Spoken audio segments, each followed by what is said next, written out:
పశ్చిమాసియాలో మళ్లీ యుద్ధం మొదలైంది. గల్ఫ్ మరోసారి అగ్నిగుండంగా మారింది. హోర్ముజ్ జలసంధి అమెరికా ఇరాన్ మధ్య ప్రత్యక్ష యుద్ధంలో ముదిరింది. ఒక వాణిజ్య నౌకపై దాడి జరగడంతో ప్రపంచాన్ని మరోసారి చమురు సంక్షోభంలోకి నెట్టేసినట్టయింది. ప్రస్తుతం పశ్చిమాసియాలో పరిస్థితి ఏమిటి? ఇరాన్ దాడులకు అమెరికా సమాధానం ఏమిటి? అశాంతికి కేంద్ర బిందువుగా మారిన పశ్చిమాసియాలో మరోసారి యుద్ధ మేఘాలు కమ్ముకున్నాయి. ప్రపంచ చమురు రవాణాకు గుండెకాయ లాంటి హార్ముజ్ జలసంధిని తాము మూసివేస్తున్నట్టుగా ఇరాన్ సంచలన ప్రకటన చేసింది. ఈ క్రమంలోనే సైప్రస్ జెండాతో అనధికార మార్గంలో ప్రయాణిస్తోందంటూ జిఎఫ్ఎక్స్ గెలాక్సీ అనే వాణిజ్య నౌకపై ఇరాన్ సైన్యం భీకరంగా కాల్పులు జరిపింది. ఈ దాడితో నౌక ఇంజనీరింగ్ రూమ్ పూర్తిగా ధ్వంసమై భారీగా మంటలు వ్యాపించాయి. ప్రాణాలు కాపాడుకోవడానికి సిబ్బంది లైఫ్ బోట్ల ద్వారా సముద్రంలోకి దూకేశారు.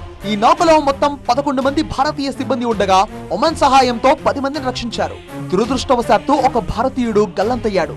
ఈ దాడిని భారత విదేశాంగ శాఖ తీవ్రంగా ఖండించింది. ఒమన్లోని భారత రాయబార కార్యాలయం గాలింపు చర్యలను ముమ్మరం చేసింది.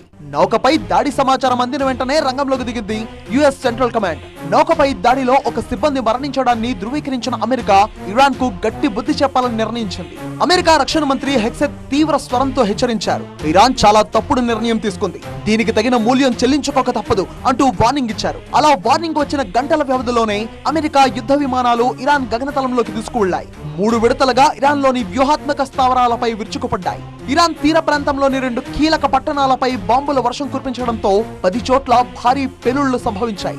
ముఖ్యంగా బుషేహర్ ప్రావిన్స్ లోని సైనిక స్థావరాలు సహా ఇరాన్ వ్యాప్తంగా మొత్తం 140 లక్ష్యాలను ధ్వంసం చేసినట్టుగా యుఎస్ సెంట్రల్ కమాండ్ ప్రకటించింది.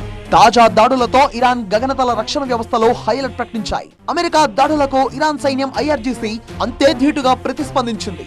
అమెరికాకు సహకరిస్తున్న గల్ఫ్ దేశాలపై ప్రతీకార దాడులు చేసింది. కువైట్, బహ్రెయిన్, ఖతార్లోని అమెరికా సైనిక స్థావరాలపై ఇరాన్ డ్రోన్లు, క్షిపణుల వర్షం కురిపించింది. ఖతార్లోని అల్ ఉదైద్ వైమానిక స్థావరం అమెరికాకు అత్యంత కీలకమైన బేస్. దీనిపై ఇరాన్ క్షిపణులు పడ్డాయి. యుద్ధ విమానాల నిర్వహణ కేంద్రం, కమాండ్ అండ్ కంట్రోల్ వ్యవస్థ పూర్తిగా ధ్వంసమైనట్టుగా ఐఆర్జీసీ ప్రకటించింది. ఇక జోర్డాన్ లోని ప్రిన్స్ హసన్ ఎయిర్ బేస్ కూడా అమెరికా స్థావరమే. ఇక్కడ కూడా ఇరాన్ దాడులు చేసింది.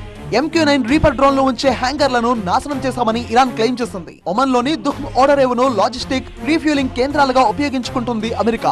ఇక్కడ కూడా ఇరాన్ దాడి చేసింది. ఈ దుఖ్మ్ ఓడరేవు చమురు సరఫరా పరంగా భారత్ కు కూడా కీలకమైన పోర్ట్ కావడంతో భారత్ ఆందోళన వ్యక్తం చేస్తోంది. ఈ ప్రతీకార దాడులతో బహ్రెయిన్ అంతటా యుద్ధ సైరన్లు మోగాయి. ఖతర్ రాజధాని దోహాలో భారీ పేలుళ్ల శబ్దాలు వినపడడంతో ప్రజలు సురక్షిత ప్రాంతాలకు వెళ్లాలని అక్కడి ప్రభుత్వం హెచ్చరించింది. అటు యుఏఈ సైతం క్షిపణి ముప్పును ఎదుర్కొనేందుకు తమ ఎయిర్ డిఫెన్స్ సిస్టమ్స్ ను యాక్టివేట్ చేసింది. ఈ నేపథ్యంలోనే ఇరాన్ పార్లమెంట్ స్పీకర్ మొహమ్మద్ ఘాలిబాఫ్ ఒక సంచలన పోస్ట్ చేశారు. అమెరికాతో కుదుర్చుకున్న ఒప్పందంలోని 5వ పాయింట్ ఫోటోతో జత చేస్తూ ఏకపక్ష ఒప్పందాల శకం ముగిసింది, మాట నిలబెట్టుకోవాలి లేదంటే మూల్యం చెల్లించడానికి సిద్ధం కావాలి అంటూ అమెరికాకు ఓపెన్ వార్నింగ్ ఇచ్చారు. పరిస్థితి చేతులు దాటిపోతుండటంతో గతంలో ఒప్పందం కుదిర్చిన పాకిస్తాన్ మళ్లీ రంగంలోకి దిగింది. పాక్ డిప్యూటీ ప్రధాని విదేశాంగ మంత్రి మొహమ్మద్ ఇషాక్దార్ ఇరాన్ విదేశాంగ మంత్రి అబ్బాస్ అరాక్చీతో అత్యవసరంగా ఫోన్లో మాట్లాడారు. పరస్పర దాడులపై తీవ్ర విచారం వ్యక్తం చేశారు. జూన్ నాటి అవగాహన ఒప్పందాన్ని గౌరవిస్తూ 2 దేశాలు సంయమనం పాటించాలని కోరారు. చర్చల ద్వారానే సమస్యల పరిష్కారం అవుతాయని, ఉద్రిక్తతలు తగ్గించేందుకు పాక్ మధ్యవర్తిత్వానికి సిద్ధంగా ఉందని చెప్పారు. దీనికి ఇరాన్ మంత్రి అరాక్చీ కూడా సానుకూలంగా స్పందించినట్టు తెలుస్తోంది.